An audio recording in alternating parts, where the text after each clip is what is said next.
सीता सोरेन क्या न घर की रही न घाट की। जेएमएम छोड़कर बीजेपी में आई। उसके बाद जेएमएम के तमाम नेताओं को, हेमंत सोरेन को, कल्पना सोरेन को विलेन बताया, लेकिन अब भाजपा के कई बड़े नेताओं को बिका हुआ गद्दार, विश्वासघाती बताया। जिसके बाद वही भाजपा नेताओं ने अब सीता सोरेन को गजब अपमानित कर दिया, उनके बारे में ऐसी ऐसी बातें कहीं, जिसके बाद सीता सोरेन जो हैं उनकी मुश्किलें बढ़ने वाली हैं। बता दें कि सीता सोरेन ने जिस भाजपा विधायक और पूर्व मंत्री रणधीर सिंह पर बिका होने का आरोप लगाया, वही विधायक ने अब सीता सोरेन को उनकी हैसियत बताई है और ये कहा कि ऐसा कोई माय का लाल नहीं जो रणधीर सिंह को खरीद सके, और जिनके मामले खुद राज्यसभा में नोट के बदले वोट के मामले में सीबीआई केस चल रहा हो, वो हमें ईमानदारी का पाठ न पढ़ाएं। सीता सोरेन इस तरीके से अनर्गल बयानबाजी न करें। वहीं लुइस मरांडी पर सीता सोरेन ने बिके होने का आरोप लगाया था। अब लुइस मरांडी ने भी सीता सोरेन पर पलटवार किया और ये कहा कि संगठन जो है, प्रदेश आलाकमान इसकी जांच कराए।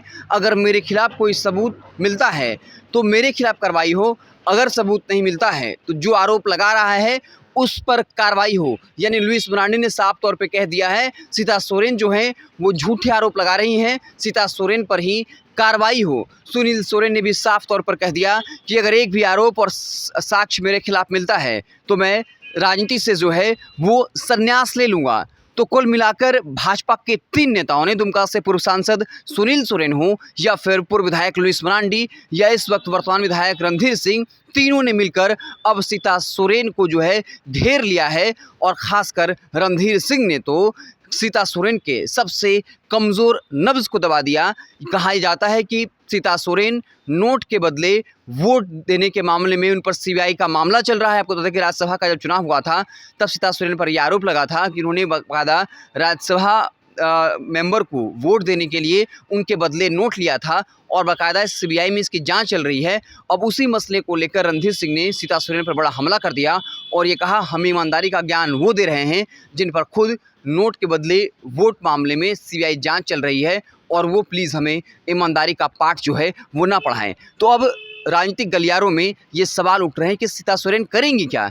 जब जेएमएम में थी, जेएमएम को छोड़ा, कल्पना सोरेन, हेमंत सोरेन को जो है गद्दार बताया, उन्हें भ्रष्टाचारी बताया, और अब बीजेपी में शामिल हुई, चुनाव हारी, तो भाजपा के कई दिग्गज नेताओं को ही कटघरे में खड़ा कर दिए हैं और भाजपा के अब इन दिग्गज नेताओं ने मिलकर सीता सोरेन को घेरा है।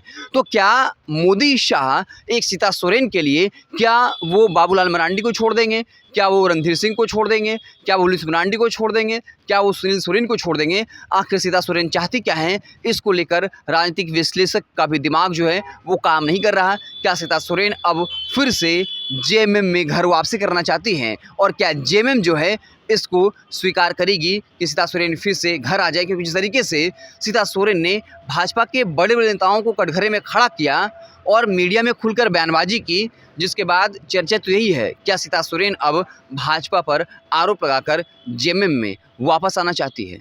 आपको क्या लगता है, कमेंट बॉक्स में ज़रूर बताइएगा। बहुत बहुत धन्यवाद।